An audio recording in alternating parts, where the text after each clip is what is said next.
세속적인 문제이지만 그럼에도 불구하고 정말로 현실적인 문제는 랭카스터 공국의 장관 월급이 전에 비해서 반 이상이나 줄어들었다는 것이다. 발포시는 해군성 장관 관저에서 서둘러 이사해 나갈 필요가 없다고 클레멘타인에게 안심시켜 주었다. 그러나 클레멘타인은 자신에게 그렇게도 고통스러운 장면을 기다렸다가 나갈 수는 없었다. 에클레스턴 스퀘어에 있는 집은 에드워드 그레이 경이 아직 새를 들고 있었다. 그런데 아이보 게스터가 엘링턴에 있는 자기 집을 내놓았기 때문에 클레멘타인과 윈스턴은 6월 중순에 이사해 들어갔다. 그들은 여기서 잠깐 머무르면서 더 영구적인 계획을 세웠다. 6월 30일 클레멘타인은 버크햄스테드에 있는 모교에 가서 연설할 기회가 있었다. 클레멘타인은 전쟁으로 인명 손실을 당하게 된 많은 여자들에 대해서 말했다. 그러나 그녀의 말들 중에서 어떤 말들은 개인적인 논조를 강력히 띠고 있었다. 이 시기에 가장 좋은 훌륭한 일들 중의 하나는 여자들이 인내심을 가지고 괴로운 슬픔을 견뎌내는 것이라고 생각합니다. 사람들은 개인적인 슬픔은 덮어두어야 한다고 생각합니다. 왜냐하면 모든 사람이 생각과 노력을 한 가지 생각, 다시 말하면 어떻게 하면 전쟁에 이기고 궁극적으로는 틀림없고 안전한 승리를 가져오느냐에 집중되어 있기 때문입니다. 윈스턴 가족과 잭 가족은 가족회의를 한 후에 재력을 공동으로 합치기로 결정했다. 양 가족은 둘 다 재정적인 어려움을 겪고 있었기 때문에 잭 군인은 사우드 켄싱턴 주에 있는 크로멜 로드에 살고 있었는데 이 집은 잭 군이 일가족만이 쓰기에는 너무 큰 집이었다. 그러나 양 가족을 합친다는 것은 큰 일이었다. 특히 5명의 아이들을 1명의 유모가 맡는다는 것은 큰 일이었다. 윈스턴의 가족은 6월 말에 크롬웰 로드로 이사해 갔다.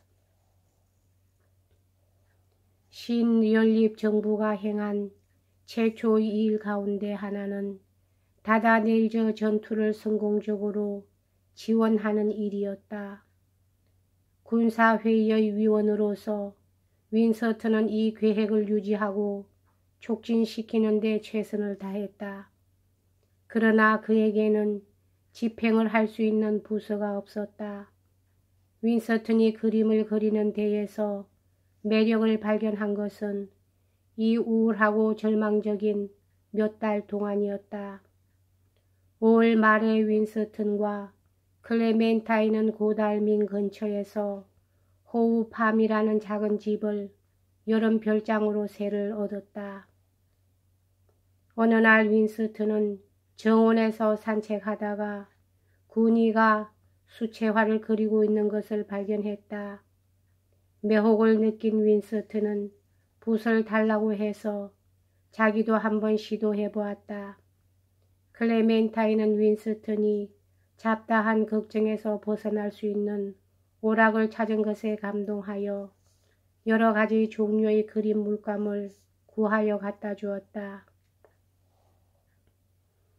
그러나 클레멘타인은 테레빈 유가 그림을 그리는데 대단히 중요하다는 것을 알지 못했다. 그런데 존 레블리라는 유명한 화가와 그의 아름다운 부인 헤이즐이 처칠이 사는 곳에서 가까운 지역에 살고 있었다. 그래서 그들은 서로 친구가 되었다. 존 레블리는 윈스턴이 그림을 그리기 시작했다는 말을 듣고 너무 기뻐서 그는 텔레비뉴뿐만 아니라 그림에 대한 모든 지식과 기술을 갖고 윈스턴의 별장으로 달려갔다. 헤이즐 레버리는 천부적인 미술가였다. 이들은 번갈아 가면서 윈스턴에게 미술을 가르쳤다. 그리고 윈스턴은 그림을 그리는데 결코 지칠 줄 몰랐다. 이 여름 기간 중 윌리엄 오펜은 윈스턴의 실물 크기에 놀랄 만한 초상화를 그렸다. 그러나 클레멘타인은 이 초상화를 좋아하지 않았다. 이 당시에 윈스턴을 좌절시키고 화나게 했던 많은 일들 중에서 1915년 7월에 일어났던 일만큼 그를 좌절시켰던 것은 없었다. 즉 윈스턴은 1915년 7월에 갈리폴리로 떠나려는 찰나에 저지당한 일이 있었다. 윈스턴이 갈리폴리를 공식 방문할 것을 제안한 사람은 키치너 경이었고 에스퀴더 씨와 발포는 이 제안을 승인했다. 그러나 다른 보수당 동료들이 이 낌새를 알고 결사적으로 반대했다. 에스퀴더는 이에 굴복하여 윈스턴의 갈리폴리 방문은 취소되었다. 윈스턴이 해군성 장관을 그만둔 이후로 클레멘타인에게는 큰 관절을 운영해 나가고 광범위하게 사람을 접대하는 일이 없어지게 되었다. 클레멘타인은 가족과 집안일을 재정비하자마자 어떤 형태의 전쟁에 관한 일을 찾았다. 포탄 스캔들이 있은 후 로이드 조지를 책임자로 하는 군수성이 발족했다. 그리하여 새로운 공장들이 가동하기 시작하였고 무기를 생산하는 민간인 남녀들의 수가 나날이 증가하고 있었다. 무기 공장들은 밤낮으로 가동했다. 그런데 이 군수 공장들의 경영자들이 만든 주보들은 대부분은 적절한 것이 되지 못했다. 그리하여 1915년 6월에 YMCA는 군수 노동자를 위한 주보를 만들기 위한 목적으로 군수 노동자 보조위원회를 조직했다. 클레멘타인은 이 위원회에 참여하도록 초청받고 런던의 수도 지역에서 주보를 조직하는 일을 떠맡았다.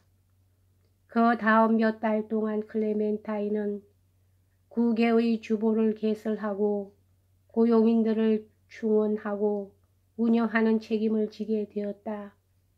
각 주보는 한 번에 500명의 노동자에게 급식을 제공했다.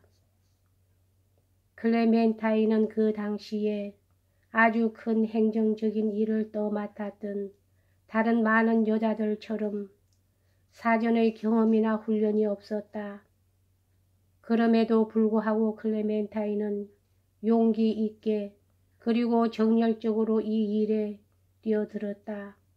클레멘타인은 자동차를 직접 운전하면서 조력자들을 모집하고 공장 지배인들에게 필요한 협조를 해달라고 설득했다. 주보가 일단 세워지면 클레멘타인은 그곳을 찾아가서 직원들 중의 90%가 무보수 지원자들이었다. 직원들을 격려하고 문제와 불평을 처리하고 높은 수준의 음식과 서비스가 유지되도록 확실히 하지 않으면 안 되었다. 클레멘타인이 해결해야 할 첫 번째 애로사항 중의 하나는 주보와 오락실에서 여성 노동자들이 담배를 피우는 것을 남자들이 반대하고 있다는 일이었다. 이 문제를 고려하기 위해 특별위원회가 설립되었다. 적당한 수기를 거친 후에 판단이 내려졌는데 그것은 담배를 피우는 장소와 시기에 관해서는 여성은 남성 동료들과 동일하게 다루어져야 한다는 것이었다. 1915년의 여름이 지나가면서 갈리폴리의 전쟁은 더욱더 어려워지게 되었다. 그리고 8월 초에 영국군은 수블라만을 공격했으나 그것은 참담한 실패로 끝났다. 한 주일이 흘러가면서 사태는 악화되어 소개와 포기가 불가피하게 토의되었다. 그래서 11월 내각은 다다네이저위원회가 더 효과적으로 그 기능을 발휘하게 하기 위해서 그 기구를 축소하기로 결정했다. 이 축소된 기구에는 윈스턴은 들어있지 않았다. 처칠은 여러 달 동안 사태에 대해 생각해 보았다. 더욱더 좌절하게 된 처칠은 10월 말에 수상에게 사퇴서를 보냈다. 그러나 에스키드 씨는 눌러앉으라고 설득했다. 처칠은 사직서를 제출하면서 수상에게 다시 편지를 냈다. 저희 사직서를 왕에게 제출해 주시기를 귀하에게 부탁합니다. 저에게는 결백한 양심이 있습니다. 그것 때문에 저는 과거의 일들에 대한 책임을 떳떳하게 지는 것입니다. 존경과 변하지 않는 우정과 함께 안녕히 계십시오. 나흘 후인 11월 15일에 처칠은 사직하는 장관으로서 관례에 따라 하원에 대하여 성명서를 발표했다. 그러나 그는 할 말이 별로 없었다. 성명서를 발표한 후 그는 프랑스로 떠날 차비를 하기 위해 크로멜 로드에 있는 집으로 갔다. 여기까지 하겠습니다.